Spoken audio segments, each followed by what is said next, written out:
हाय.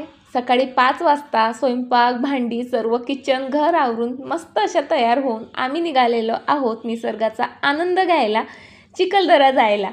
तुम्ही विदर्भातल्या उन्हाबद्दल ऐकलं असेल, पण चिखलदऱ्याबद्दल ऐकलं की नाही? चला आज तुम्हाला चिखलदरा फिरवते. मस्त गप्पा गोष्टी करत आम्ही येऊन पोहोचलो इथे. खरं तर हे चिखलदरा नाही, पण चिखलदऱ्याच्या आजूबाजूचा परिसरही फार सुंदर आहे.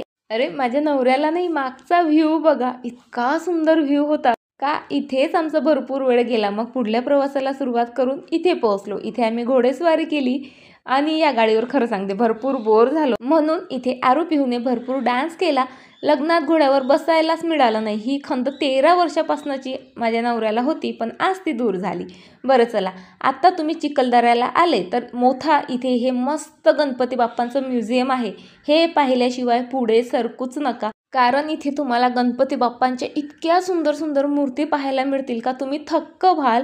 अगदी टूथपिकपासनं, क्रेयॉनपासनं, पेन्सिलच्या टोकावर इतक्या सुंदर आणि इतक्या छोट्या छोट्या की दुर्बीणशिवाय तुम्हाला त्या दिसतही नाहीत. वेगवेगळ्या दगडांच्या, वेगवेगळ्या धातूंच्या, वेगवेगळ्या शेपच्या भरपूर इथे मूर्ती आहेत.